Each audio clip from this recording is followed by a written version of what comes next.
mestre e amigo Jesus, nosso modelo e guia. Nós nos reunimos em teu nome, porque necessitamos do teu amparo. Somos verdadeiramente crianças espirituais, engatinhando na busca do nosso aperfeiçoamento. Agradecemos o roteiro de iluminação, o teu evangelho. E agradecemos também, Senhor, a tua misericórdia de explicitar, de esclarecer o teu evangelho através da nossa doutrina espírita. Obrigado, Senhor. Obrigado por esta casa que nos abriga. Que os nossos benfeitores, que esta falange de fé, amor e caridade possa nos envolver a todos, em especial o nosso expositor da noite. Obrigado. Fique conosco sempre. E que assim seja.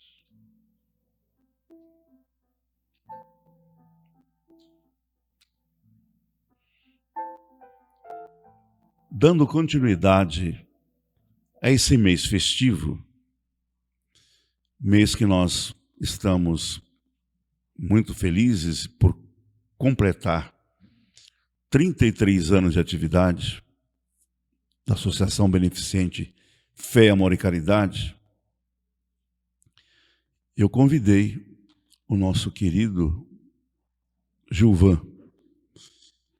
Gilvan faz parte do nosso time. E é sempre importante dizer a vocês que a nossa casa não só tem um projeto já efetivamente executado da divulgação do Espiritismo, mas tem outras ideias que são importantes, mas se concretizarão na medida do nosso engajamento.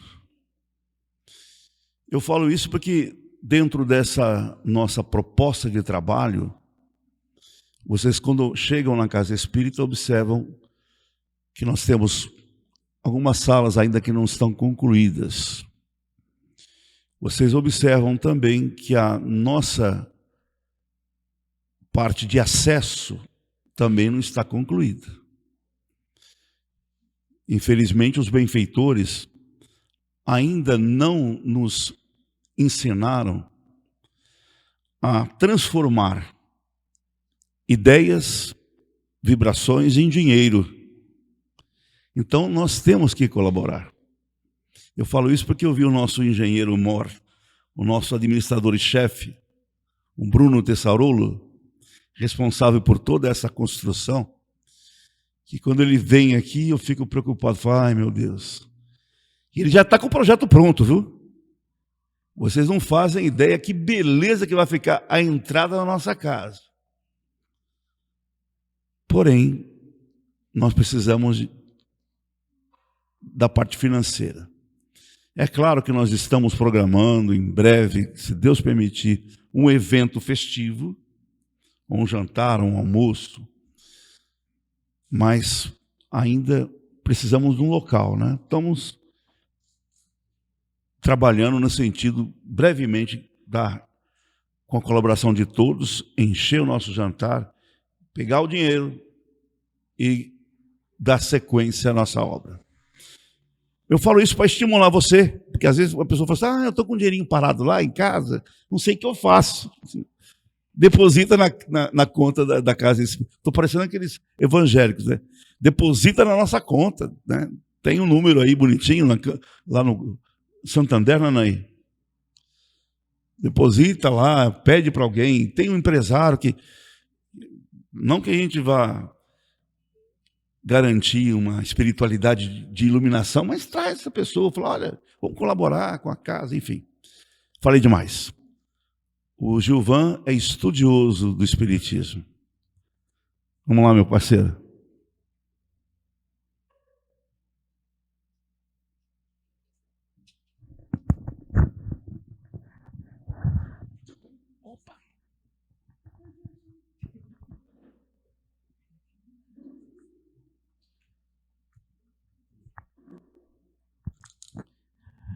Uma boa noite a todos. Estudioso é a bondade dele, né? E como eu sempre gosto de falar no começo de cada noite de estudo, nós somos extremamente beneficiados pelos benfeitores espirituais. Toda vez eu falo isso, que as palestras que eu sou canal apenas, foram eles que me deram o tema. E hoje não foi diferente. Eu pedia aos amigos espirituais para me darem a direção. E eu acordei ontem ou anteontem, 3 da manhã, com paralama na cabeça. Falei, meu Deus, o que tem a ver paralama? Paralama é aquela parte do carro que a roda vai rodando e vai bater na lama, né? Então ela evita que suje a parte do carro. Então é um protetor. E aí eu peguei, bem aquela escolinha do professor Raimundo, captei vossa mensagem, né? Captei que eles queriam que nós falássemos a respeito de proteção espiritual, mas por um ângulo diferente. E aí eles foram dando os pontos que nós deveríamos bater um papo hoje. Existe uma música de um produtor católico que diz assim: todo parto dói, nascer requer coragem, vontade e querer. Vou repetir: todo parto dói, nascer requer coragem. E por que eu estou falando disso? Porque quando nós falamos de proteção espiritual, nós tendemos a olhar para uma faceta dela apenas, que é a proteção que os benfeitores espirituais dão a nós. E é real. Só que é momento de nós nascermos para o mundo espiritual. E é momento de nós, que já nascemos, crescermos no mundo espiritual. E não ficarmos 100% dependente apenas da proteção dos benfeitores a nós. É momento de nós entendermos como funciona a proteção espiritual e, dentro das nossas limitações, fazemos a nossa parte. Veja só, Paulo de Tarso, que na última exposição eu até citei ele escreveu muitas cartas àquele que ele chamava as igrejas primitivas, Colossenses, Tessalonicenses, Gálatas, Hebreus e assim por diante. E uma dessas cartas aos Hebreus, lá no capítulo 5, Paulo escreve o seguinte: quem se alimenta de leite ainda é criança e não tem experiência no ensino da justiça. Então, até na oração inicial, o Marcos, sem que nós tivéssemos conversado sobre isso, falou na prece: nós somos crianças espirituais. E aí Paulo continua: mas o alimento sólido é para os adultos, os quais, pelo exercício constante, tornaram-se aptos a discernir tanto o bem quanto o mal. A criança, leite. Aos adultos, alimento sólido. É momento de nós evoluirmos para o alimento sólido do conhecimento e da caminhada espiritual. É momento, e nós estamos vivendo isso a nível global de transição planetária, de nós evoluirmos como consciências. E nós só conseguimos essa evolução através do cumprimento da promessa de Jesus. Eu vos enviarei o Consolador. E o que vai acontecer? Ele vos ensinará todas as coisas. Então, o caminho para a nossa geração atual é de ensino. Eu me recordo uma vez que eu falei aqui nessa casa, há uns 6, 7 anos atrás, não me lembro, que eu disse que a doutrina espírita ensina que o centro não é uma igreja, que o centro é uma escola. Então, o espiritismo, ele é uma doutrina que ensina, que forma. Nós somos alunos. Então, nós, enquanto alunos dessa doutrina maravilhosa, chegou o momento de nós passarmos de série, de nós evoluirmos para o alimento sólido. Pois bem, por que eu estou dizendo isso? A proteção espiritual, ela tem dois aspectos, duas facetas, como eu disse. Metade que os benfeitores nos doam gratuitamente essa proteção. E a outra metade diz respeito a nós mantermos o nosso equilíbrio, a nossa vibração elevada para que a gente continue tendo acesso à espiritualidade superior e não à espiritualidade inferior. Só que nós, como bons seres humanos e principalmente brasileiros que somos, acabamos deixando 99% para o benfeitor e 1% olhe lá se a gente faz. Então, uma parte é essa, que é o nosso estado de oração. Poxa, eu vou para um lugar tão complicado, eu vou na casa daquela pessoa que eu me sinto mal. Ô, meu benfeitor espiritual, meu anjo guardião, me dá uma força, né, para eu não voltar esgotado de lá. Então, essa parte, perfeito. Nós temos que ter esse estado de oração. E eles nos auxiliam. Só que eles nos auxiliam à medida do conhecimento que nós temos. Paulo também fala: a quem mais é dado, mais será cobrado. Quando nós temos mais conhecimento espiritual, eles esperam que nós façamos alguma coisa. Então, naquela brecha, eles não vão atuar. Eles vão deixar que a gente aprenda. Pois bem, então, a primeira faceta, proteção dos benfeitores. A segunda faceta, a nossa parte. Tá. Esta primeira a gente alcança através da oração, que é o ato de nós pedirmos. A segunda parte, nós atingimos através de duas coisas: o conhecimento, o alimento sólido, e a meditação. Gilvan, existe diferença entre oração e meditação? Um abismo. A oração é o ato de nós pedirmos, é o ato de nós louvarmos, agradecermos. Isso é oração. A meditação, e o próprio Emmanuel fala para nós nas suas obras, é o ato de nós nos concentrarmos e, por uma atitude voluntária da mente consciente, impregnarmos a matéria com a vontade do espírito.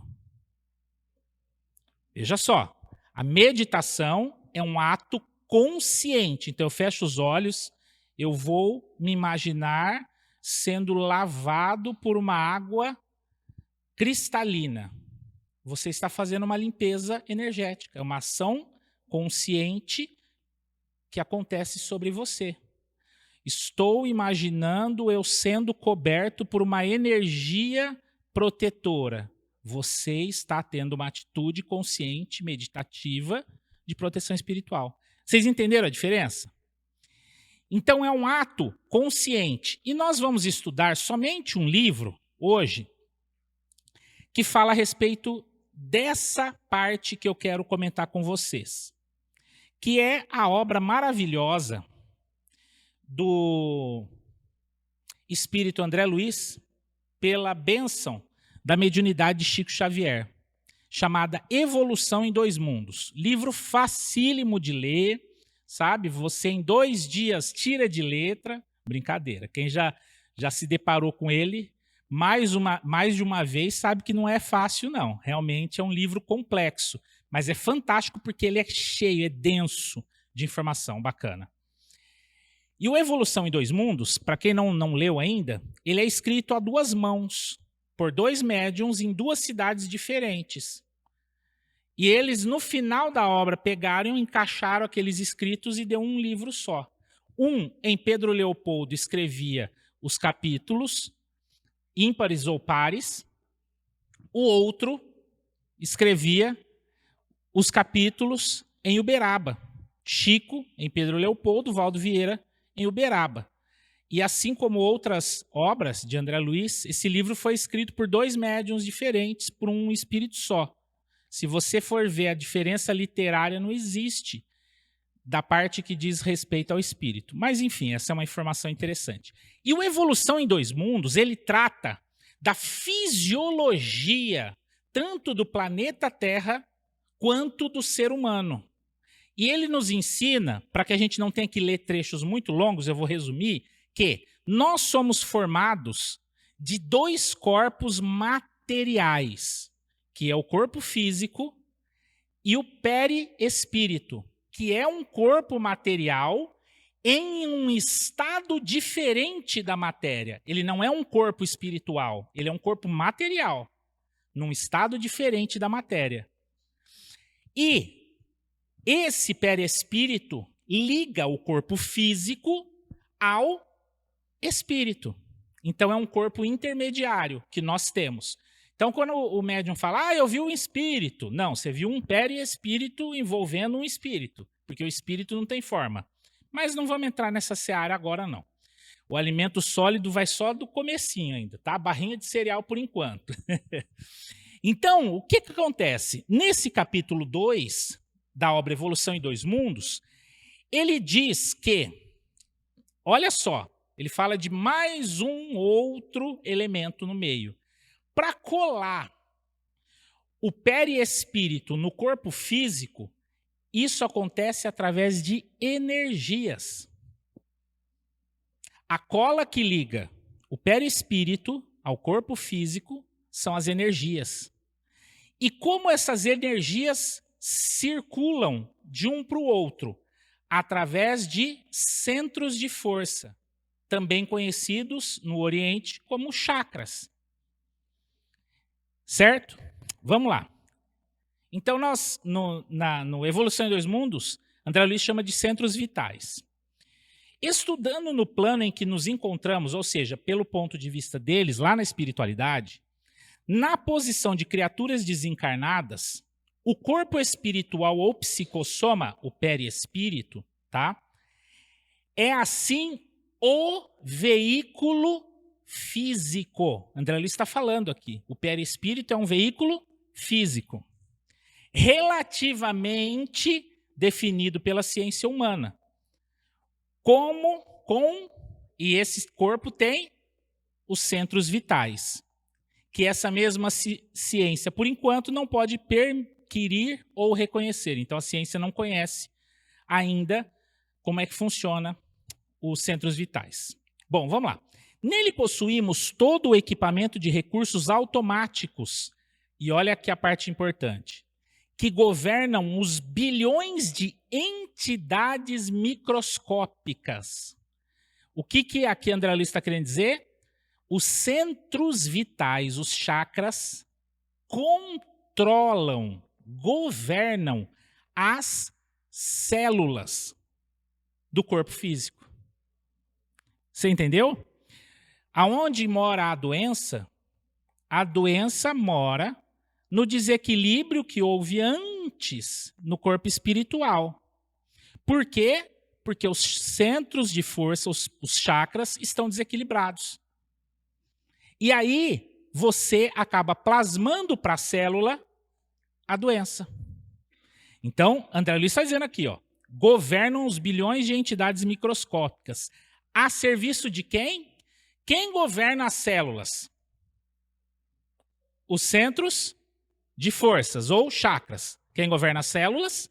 Os chakras. E quem governa os chakras? André Luiz continua. A inteligência.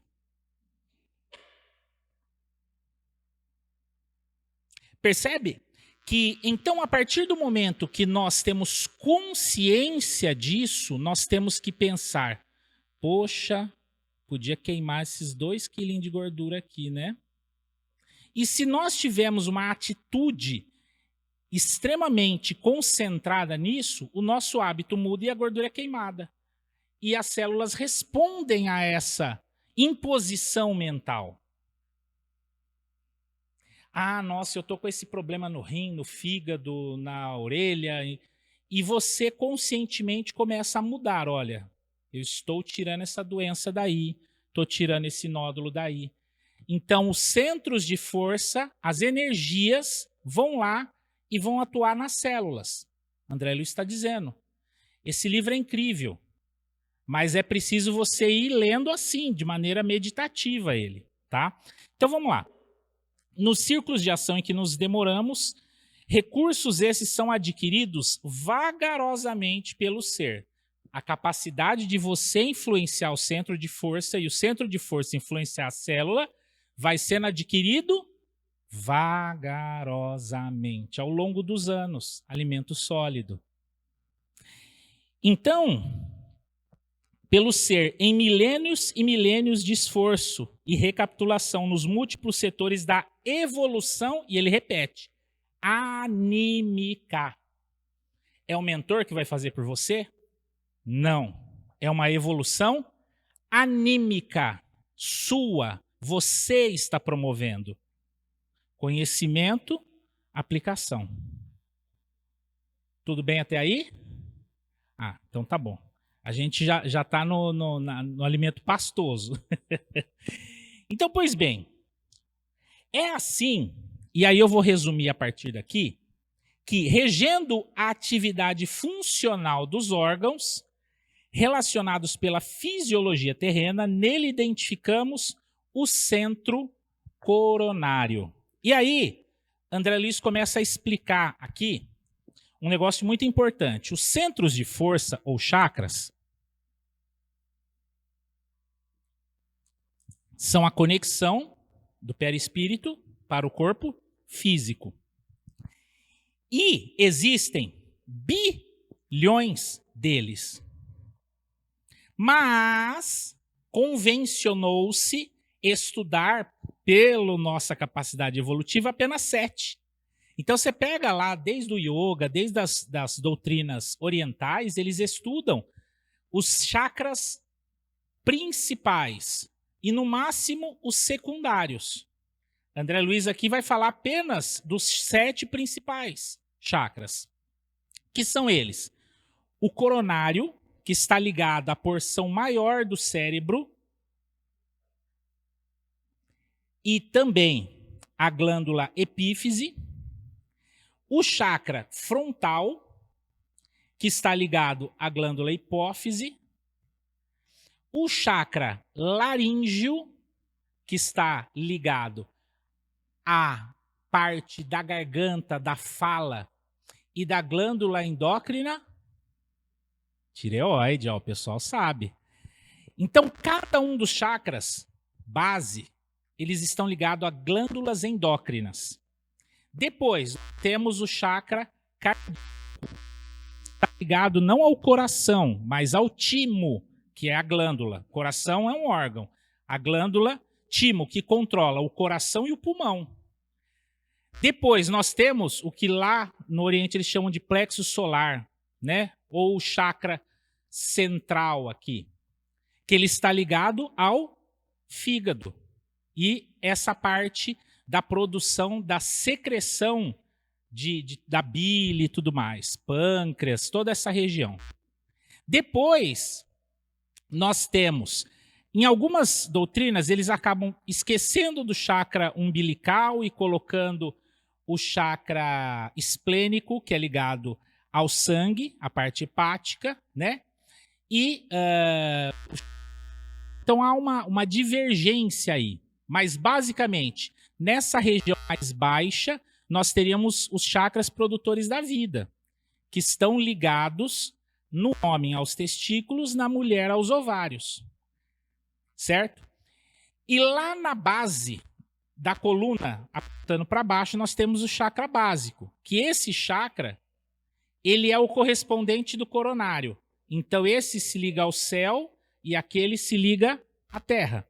Por isso que os orientais, os praticantes de yoga, sentam na posição de lótus, de preferência na grama. Por quê? Porque aí você se conecta diretamente à terra.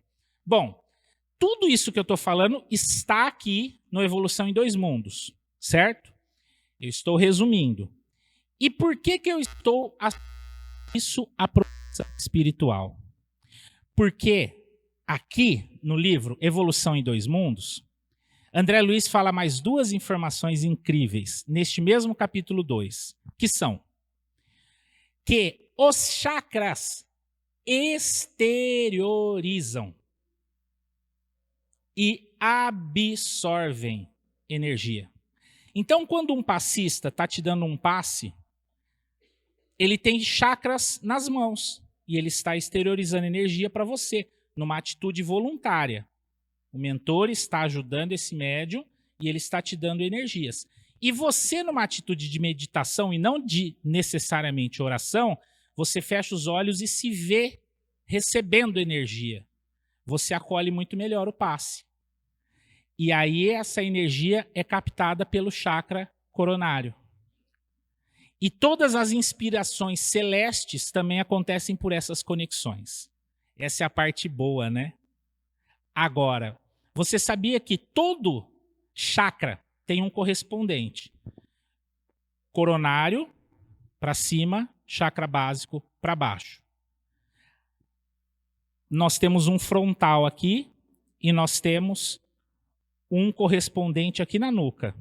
Se você ler os livros Nos Domínios da Mediunidade e tem no Obreiros da Vida Eterna, enfim, não vou me recordar em todos os que fala. Eles falam de uma conexão que acontece do obsessor através desse chakra correspondente aqui na nuca. Então são fluidos, são conexões energéticas. Vocês já assistiram o filme Matrix? Que quando eles vão entrar na Matrix, plugam um cabo na nuca do cara e o cara sai lá no mundo virtual? Então, é mais ou menos por aí, espiritualmente falando. E a nossa conexão energética, ela abre e fecha.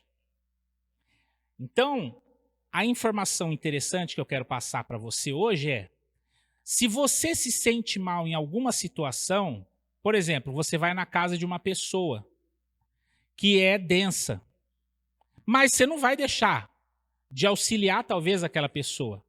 O que você faz? Medita antes e inveja os seus centros de força fechando antes de ir para lá, para você não absorver energia, que nos livros mediúnicos chamam isso de efeito esponja. Você vai lá, a pessoa suga você, você volta destruído para casa.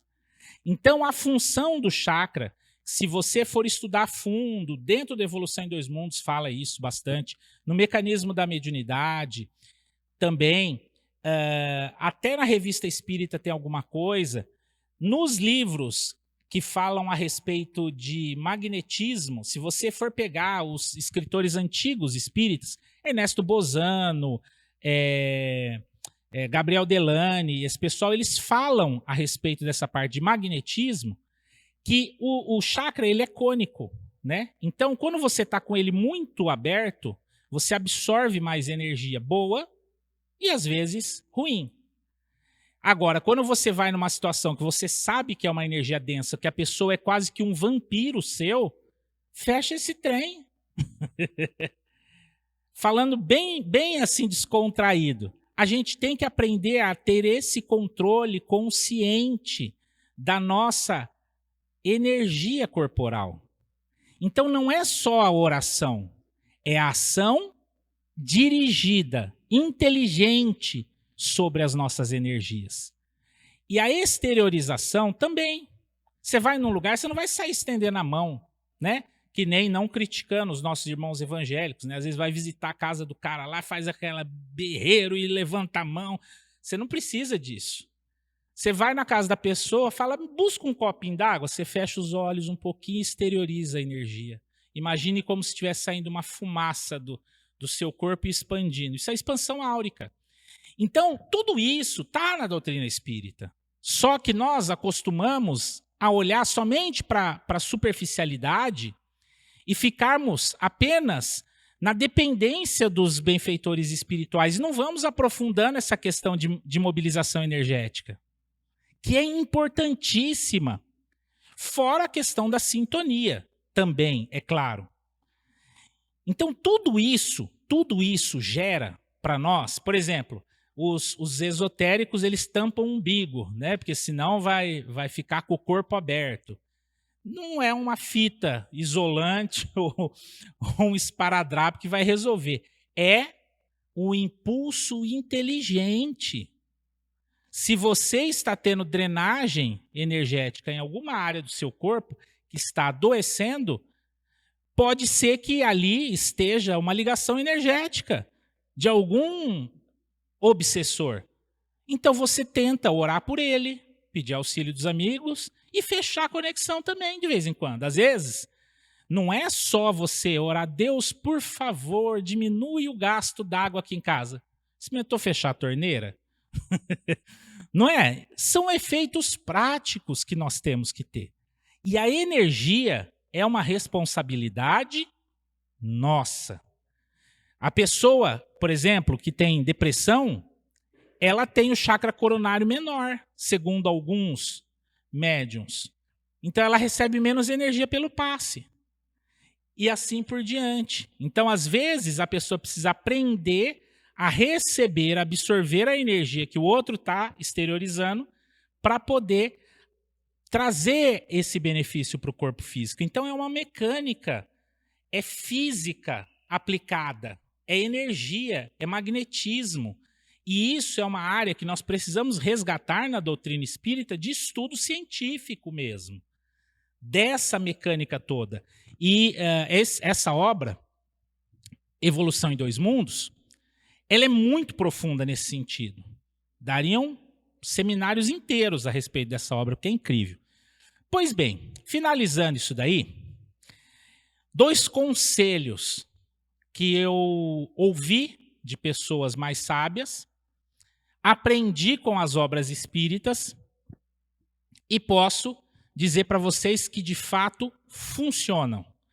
Além da oração, além da meditação, além do controle intencional e mental inteligente das energias, existem 2 coisas que são excelentes para melhorar o nosso astral, as nossas energias.